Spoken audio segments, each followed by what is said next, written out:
നമസ്കാരം. പ്രതിപക്ഷ നേതാവ് രാഹുൽ ഗാന്ധിക്കെതിരെ കടുത്ത സാമ്പത്തിക ആരോപണങ്ങളുമായി ബി.ജെ.പി. രംഗത്തെത്തിയിരിക്കുകയാണ്.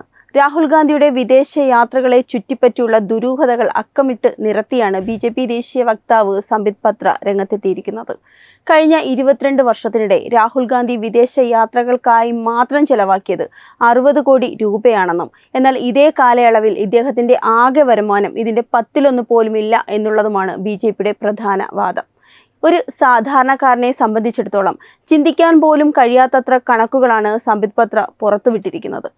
2013-14 സാമ്പത്തിക വർഷം മുതൽ 2022-23 വരെയുള്ള 10 വർഷത്തെ കണക്കുകൾ പരിശോധിച്ചാൽ രാഹുൽ ഗാന്ധിയുടെ ആകെ വരുമാനം 11 കോടി രൂപയാണ്. എന്നാൽ കഴിഞ്ഞ 22 വർഷത്തിനിടയിൽ അദ്ദേഹം നടത്തിയ 54 വിദേശ യാത്രകൾക്കായി ചെലവാക്കിയത് ഏകദേശം 60 കോടി രൂപയോളം വരുമെന്ന് ബി.ജെ.പി. ചൂണ്ടിക്കാണിക്കുന്നു. തന്റെ ആകെ വരുമാനത്തിന്റെ 5 ഇരട്ടിയിലധികം തുക എങ്ങനെയാണ് ഒരാൾക്ക് യാത്രകൾക്കായി മാത്രം മാറ്റിവെക്കാൻ കഴിയുന്നത്? ഈ ചോദ്യമാണിപ്പോൾ ഇന്ത്യൻ രാഷ്ട്രീയത്തിൽ വലിയ ചർച്ചകൾക്ക് വഴിവെച്ചിരിക്കുന്നത്. വെറുതെ വിദേശത്ത് പോയി വരിക മാത്രമല്ല രാഹുൽ ഗാന്ധി ചെയ്തത്. ഓരോ യാത്രയിലും അദ്ദേഹത്തിനൊപ്പം കുറഞ്ഞത് 3-4 പേർ കൂടെ ഉണ്ടാകാറുണ്ട്. ബിസിനസ് ക്ലാസ് ടിക്കറ്റുകൾ, വിദേശത്തെ ആഡംബര താമസ സൗകര്യങ്ങൾ, മറ്റു ചെലവുകൾ എന്നിവയെല്ലാം കണക്കിലെടുക്കുമ്പോൾ ഈ തുക ഇനിയും ഉയരാൻ സാധ്യതയുമുണ്ട്. ഈ യാത്രകൾക്ക് പിന്നിൽ ഏതെങ്കിലും വിദേശ ഏജൻസിയോ കമ്പനികളോ ഉണ്ടോ എന്നതാണ് ബി.ജെ.പി. ഉന്നയിക്കുന്ന മറ്റൊരു പ്രധാന സംശയം. ഇന്ത്യയുടെ ആഭ്യന്തര കാര്യങ്ങളിൽ ഇടപെടാൻ താല്പര്യമുള്ള വിദേശ ശക്തികൾ ഇത്തരം യാത്രകൾ സ്പോൺസർ ചെയ്യുന്നുണ്ടോ എന്ന ഗൗരവകരമായ ചോദ്യമാണ് സംബിത് പത്ര ചോദിക്കുന്നത്. വിദേശ സഹായം സ്വീകരിക്കുന്നതിന് ഇന്ത്യയിൽ FCRA പോലുള്ള കർശനമായ നിയമങ്ങളുമുണ്ട്. രാഹുൽ ഗാന്ധി വിദേശത്ത് നിന്ന് ഏതെങ്കിലും തരത്തിലുള്ള സാമ്പത്തിക സഹായം കൈപ്പറ്റിയിട്ടുണ്ട് എങ്കിൽ അത് ഈ നിയമങ്ങൾ പാലിച്ചിട്ടാണോ? അതോ രഹസ്യമായ ഇടപാടുകൾ ഇതിന് പിന്നിലുണ്ടോ?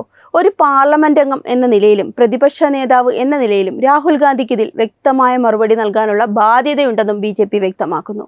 ബി.ജെ.പിയുടെ ഈ ആരോപണങ്ങൾ കോൺഗ്രസ് ക്യാമ്പിൽ തന്നെ വലിയ അസ്വസ്ഥത ഉണ്ടാക്കിയിട്ടുണ്ട്. ഈ കണക്കുകൾ കൃത്യമാണെന്ന് സ്ഥാപിക്കാനുള്ള രേഖകൾ ബി.ജെ.പി. ഓരോന്നായി പുറത്തുവിടുമെന്നാണ് സൂചന. രാഹുൽ ഗാന്ധിയുടെ വിദേശയാത്രകൾ എപ്പോഴും ബി.ജെ.പിയുടെ ഒരു ലക്ഷ്യമായിരുന്നു. അദ്ദേഹം വിദേശത്ത് പോകുന്നത് എങ്ങോട്ടാണെന്നും അവിടെ ആരെയാണ് കാണുന്നതെന്നും പലപ്പോഴും രഹസ്യമായി വെക്കാറുള്ളതാണ് ഇത്തരം സംശയങ്ങൾ ബലപ്പെടാനുള്ള പ്രധാന കാരണം. വരും ദിവസങ്ങളിൽ ഈ വിഷയം പാർലമെന്റിനകത്തും പുറത്തും വലിയ ചർച്ചകൾക്ക് വഴിയൊരുക്കുമെന്ന് ഉറപ്പാണ്. 11 കോടി സമ്പാദിച്ച ഒരാൾ 60 കോടിയുടെ വിദേശയാത്ര നടത്തിയത് മാന്ത്രിക വിദ്യയിലൂടെയാണോ അതോ അഴിമതിയിലൂടെയാണോ എന്ന് രാജ്യം അറിയേണ്ടതുണ്ട് എന്നാണ് സോഷ്യൽ മീഡിയയിൽ പൊതുവായ പ്രതികരണം. രാഹുൽ ഗാന്ധിയുടെ ഈ 60 കോടിയുടെ വിദേശയാത്ര ദുരൂഹതകൾ വെറും ഒരു സാമ്പത്തിക ക്രമക്കേട് മാത്രമല്ല, പതിറ്റാണ്ടുകളായി ഈ രാജ്യം അനുഭവിച്ചുകൊണ്ടിരിക്കുന്ന ഒരു കുടുംബത്തിന്റെ കൊള്ളയടിക്കൽ രാഷ്ട്രീയത്തിന്റെ ഒടുവിലത്തെ ഉദാഹരണമെന്ന് വേണമെങ്കിൽ പറയാം. നെഹ്റു മുതൽ രാഹുൽ വരെ നീളുന്ന ഈ കുടുംബവാഴ്ചയുടെ ചരിത്രം പരിശോധിച്ചാൽ ഇന്ത്യയുടെ ഖജനാവ് ചോർത്തി വിദേശത്തെ രഹസ്യ ബാങ്ക് അക്കൗണ്ടുകൾ വീർപ്പിച്ചതിന്റെ നിരവധി കഥകൾ കാണാൻ കഴിയും. സ്വാതന്ത്ര്യം കിട്ടിയ കാലം മുതലേ അധികാരത്തിന്റെ തണലിൽ അഴിമതി ഒരു കലയായി വളർത്തിയെടുത്തവരാണിവർ. ജീപ്പ് അഴിമതിയിൽ തുടങ്ങി രാജീവ് ഗാന്ധിയുടെ കാലത്തെ ബൊഫോസ് പീരങ്കി ഇടപാടിലൂടെ ഈ കുടുംബം ഇന്ത്യയുടെ പ്രതിരോധ മേഖലയെ പോലും വിദേശികൾക്ക് വിറ്റുതുലച്ചു. ഇറ്റാലിയൻ ബന്ധങ്ങളും ഒട്ടാവിയോ കൊട്ടേച്ചെ പോലുള്ള ഇടനിലക്കാരും ഗാന്ധി കുടുംബത്തിന്റെ അടുക്കള മുറിയിലെ നിത്യ സന്ദർശകരായത് വെറുതെയല്ല.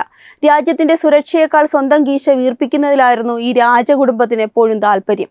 ഇന്ന് രാഹുൽ ഗാന്ധി വിദേശത്ത് പോയി ആഡംബര ജീവിതം നയിക്കാൻ ഉപയോഗിക്കുന്ന ഈ കോടികൾ എവിടെ നിന്ന് വരുന്നു എന്നത് പകൽ പോലെ വ്യക്തമാണ്. നാഷണൽ ഹെറാൾഡ് എന്ന പേരിൽ കോടിക്കണക്കിന് രൂപയുടെ പൊതുമുതൽ സ്വന്തം പേരിലാക്കാൻ ശ്രമിച്ചതിന് രാഹുലും സോണിയും ഇന്നും കോടതികൾ കയറി ഇറങ്ങുകയാണ്.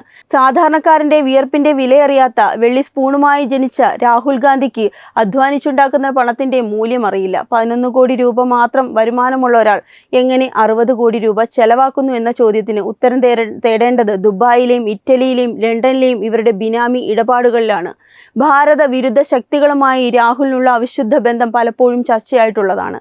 ചൈനീസ് കമ്മ്യൂണിസ്റ്റ് പാർട്ടിയുമായി കോൺഗ്രസ് ഒപ്പിട്ട രഹസ്യ കരാറുകൾ മുതൽ പാകിസ്ഥാൻ അനുകൂല നിലപാടുകൾ സ്വീകരിക്കുന്ന വിദേശ ഏജൻസികളുമായുള്ള കൂടിക്കാഴ്ചകൾ വരെ രാഹുലിന്റെ യാത്രകളിലെ ദുരൂഹത വർദ്ധിപ്പിക്കുന്നു. ഒരു വശത്ത് പാവപ്പെട്ടവന്റെ പേര് പറഞ്ഞ് വോട്ട് പിടിക്കുകയും മറുവശത്ത് വിദേശ രാജ്യങ്ങളിൽ പോയി ആഡംബര ഹോട്ടലുകളിൽ സുഖവാസം നടത്തുകയും ചെയ്യുന്ന ഈ ഇരട്ടത്താപ്പ് ജനങ്ങൾ തിരിച്ചറിയുന്നുണ്ട്. രാഹുൽ ഗാന്ധിയുടെ ഓരോ യാത്രയും ഇന്ത്യയുടെ താല്പര്യങ്ങൾക്കെതിരായ ഗൂഢാലോചനയാണോ എന്ന് സംശയിക്കേണ്ടിയിരിക്കുന്നു. തന്റെ പിതാവും മുത്തശ്ശിയും ഭരിച്ച കാലത്തുണ്ടാക്കിയെടുത്ത അഴിമതി പണം വിദേശ ബാങ്കുകളിൽ നിന്ന് ഓരോ യാത്രകളിലും ഇദ്ദേഹം പിൻവലിക്കുകയാണോ? അതോ ഇന്ത്യയെ തകർക്കാൻ ആഗ്രഹിക്കുന്ന ശക്തികൾ ഇദ്ദേഹത്തിന് സ്പോൺസർഷിപ്പ് നൽകുകയാണോ? കോൺഗ്രസ് എന്ന പാർട്ടിയെ സ്വന്തം കുടുംബസ്വത്തായി കാണുന്നത് പോലെ തന്നെ ഈ രാജ്യത്തെയും അതിൻ്റെ സമ്പത്തിനെയും തങ്ങളുടെ തറവാട്ട് വകയായിട്ടാണ് ഇവർ കാണുന്നത്. ജനവിധിയിൽ നിന്ന് രക്ഷപ്പെടാൻ വിദേശത്ത് മുങ്ങുന്ന രാഹുൽ ഗാന്ധി ഈ 60 കോടിയുടെ ഉറവിടം വെളിപ്പെടുത്താൻ തയ്യാറാവാത്തത് താനൊരു വലിയ അഴിമതി ശൃംഖലയുടെ ഭാഗമാണെന്ന് ബോധ്യമുള്ളതുകൊണ്ടാണ്. രാജ്യത്തെ ജനങ്ങളെ പറ്റിച്ച് ജീവിക്കുന്ന ഈ കുടുംബത്തിന്റെ തനിനിറം പുറത്തു കൊണ്ടുവരേണ്ട സമയം അതിക്രമിച്ചിരിക്കുന്നു. അഴിമതിയും ആഡംബരവും രക്തത്തിൽ അലിഞ്ഞു ചേർന്ന ഈ കുടുംബത്തിന് ഭാരതത്തിന്റെ മണ്ണിൽ ഇനി സ്ഥാനമില്ലെന്ന് ഉറക്കെ പറയേണ്ടിയിരിക്കുന്നു. ഈ 60 കോടിയുടെ യാത്രാ വിവാദം കേവലം ഒരു സാമ്പത്തിക ആരോപണം മാത്രമല്ല, രാഹുൽ ഗാന്ധി എന്ന രാഷ്ട്രീയ നേതാവിന്റെ വിശ്വസ്തതയ്ക്ക് മേൽ പതിക്കുന്ന കനത്ത പ്രഹരം കൂടിയാണ്. ഇന്ത്യയിലെ സാധാരണക്കാരൻ ഒരു വിദേശയാത്രയ്ക്കായി വർഷങ്ങളോളം സമ്പാദ്യം മാറ്റിവെക്കുമ്പോൾ യാതൊരു തൊഴിലോ വ്യക്തമായ വരുമാന മാർഗവുമില്ലാത്ത ഒരാൾ കോടികൾ ഒഴുക്കി വിദേശത്ത് സുഖവാസം നടത്തുന്നത് ആരെ പറ്റിക്കാനാണ്? ഭരണഘടനാ പദവികൾ അലങ്കരിക്കുകയും ജനനായകൻ എന്ന് സ്വയം വിശേഷിപ്പിക്കുകയും ചെയ്യുന്ന രാഹുൽ ഗാന്ധിക്ക് തന്റെ സാമ്പത്തിക സ്രോതസ്സുകൾ ജനങ്ങൾക്ക് മുന്നിൽ വെളിപ്പെടുത്താൻ ഭയമാണോ? ഈ മൗനം കുറ്റസമ്മതത്തിന് തുല്യമാണ്. ഓരോ തവണ വിദേശത്ത് പോകുമ്പോഴും അവിടെ അദ്ദേഹം ആരെയാണ് കാണുന്നതെന്ന് സംബന്ധിച്ച് വ്യക്തമായ വിവരങ്ങൾ പുറത്തുവിടാൻ കോൺഗ്രസ് തയ്യാറാകാത്തത് എന്തുകൊണ്ടാണ്?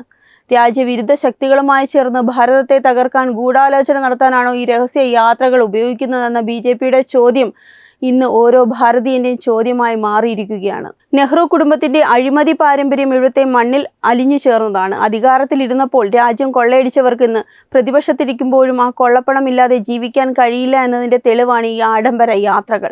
ജനങ്ങളുടെ കണ്ണിൽ പൊടിയിടാൻ വേണ്ടി മാത്രം നടത്തുന്ന യാത്രകളും പ്രസംഗങ്ങളും കൊണ്ട് തന്റെ കുടുംബത്തിന്റെ കറ പുരണ്ട ചരിത്രം കഴുകിക്കളയാമെന്ന് രാഹുൽ കരുതുന്നുണ്ട് എങ്കിൽ അത് വെറും വ്യാമോഹം മാത്രമാണ്. തന്റെ വരുമാനത്തിന്റെ 5 ഇരട്ടി തുക ചെലവാക്കിയതിന്റെ കണക്ക് ബോധിപ്പിക്കാൻ ഇദ്ദേഹത്തിന് നിയമപരമായി ബാധ്യതയുണ്ട്. ED, CBI തുടങ്ങിയ അന്വേഷണ ഏജൻസികൾ ഈ വിഷയത്തിൽ കൃത്യമായ അന്വേഷണം നടത്തണമെന്നും ഈ പണത്തിന്റെ ഉറവിടം കണ്ടെത്തേണ്ടതാണെന്നുമാണ് BJP ശക്തമായി ആവശ്യപ്പെടുന്നത്. വിദേശ സഹായം കൈപ്പറ്റിയിട്ടുണ്ട് എങ്കിൽ അത് രാജ്യസുരക്ഷയെ ബാധിക്കുന്ന ഗൗരവകരമായ കുറ്റമാണ്. അതുകൊണ്ട് തന്നെ ഈ 60 കോടിയുടെ മാജിക് എങ്ങനെ ഉണ്ടായി എന്ന് രാഹുൽ ഗാന്ധി മറുപടി പറഞ്ഞേ മതിയാകൂ. കോൺഗ്രസ് എന്ന പ്രസ്ഥാനം ഇന്നൊരു കുടുംബത്തിന്റെ താല്പര്യങ്ങൾ സംരക്ഷിക്കാനുള്ള വെറും ഒരു ഉപകരണം മാത്രമായി മാറിയിരിക്കുകയാണ്.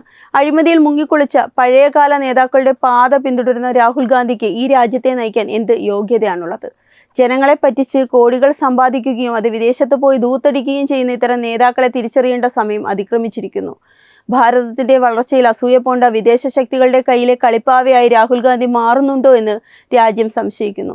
ഈ ആരോപണങ്ങളിൽ നിന്ന് ഒഴിഞ്ഞുമാറാൻ രാഹുലിന് ഇനി സാധിക്കില്ല. കണക്കുകൾ കൃത്യമാണെങ്കിൽ അത് ജനങ്ങൾക്ക് മുന്നിൽ അവതരിപ്പിക്കാനുള്ള ആർജവം അദ്ദേഹം കാണിക്കണം. അല്ലാത്തപക്ഷം അഴിമതിയുടെയും കള്ളപ്പണത്തിന്റെയും കളിത്തോഴനായി ചരിത്രം രാഹുൽ ഗാന്ധി അടയാളപ്പെടുത്തും. BJP ഉയർത്തിയായി വിദേശയാത്ര ദുരൂഹത വരും ദിവസങ്ങളിൽ ഇന്ത്യൻ രാഷ്ട്രീയത്തിൽ വലിയ കൊടുങ്കാറ്റായി മാറുമെന്നും രാഹുൽ ഗാന്ധിയുടെ രാഷ്ട്രീയ അന്ത്യത്തിന് ഇത് വഴിമരുന്നിടുമെന്നും ഉറപ്പാണ്. വെബ് ഡെസ്ക് തത്വമൈ ന്യൂസ്. വിട്ടുവീഴ്ചയില്ലാത്ത നിലപാടുകളുമായി ദേശീയതയുടെയും സമാജത്തിൻ്റെയും ശാക്തീകരണത്തിനു വേണ്ടി തത്വമയിയുടെ ജൈത്രയാത്ര തുടരുകയാണ്. യൂട്യൂബിൽ മാത്രം തത്വമയിക്ക് 10 ലക്ഷം സബ്സ്ക്രൈബേഴ്സിലേക്ക് എത്താൻ ഏതാനും ചുവടുകൾ മാത്രമാണ് ബാക്കി. മറ്റ് സോഷ്യൽ മീഡിയ പ്ലാറ്റ്ഫോമുകളിലും തത്വമയിയുടെ നിറസാന്നിധ്യം തുടരുകയാണ്. ഈ അവസരത്തിൽ ഞങ്ങൾക്ക് നിങ്ങളോടുള്ള അഭ്യർത്ഥന ഞങ്ങളോടൊപ്പം നിൽക്കുക എന്നുള്ളതാണ്. നിങ്ങൾ ഉപയോഗിക്കുന്ന ഏത് സോഷ്യൽ മീഡിയ പ്ലാറ്റ്ഫോം ആണെങ്കിലും ഞങ്ങളുടെ വരിക്കാരാകുക, ഞങ്ങളെ സബ്സ്ക്രൈബ് ചെയ്യുക, നിങ്ങളുടെ സുഹൃത്തുക്കളിലേക്ക് തത്വമയിയുടെ ഈ സന്ദേശം പ്രചരിപ്പിക്കുക. ഞങ്ങളോടൊപ്പം നിൽക്കൂ, രാഷ്ട്രത്തോടൊപ്പം നിൽക്കൂ, ദേശീയതയ്ക്കൊപ്പം സഞ്ചരിക്കൂ.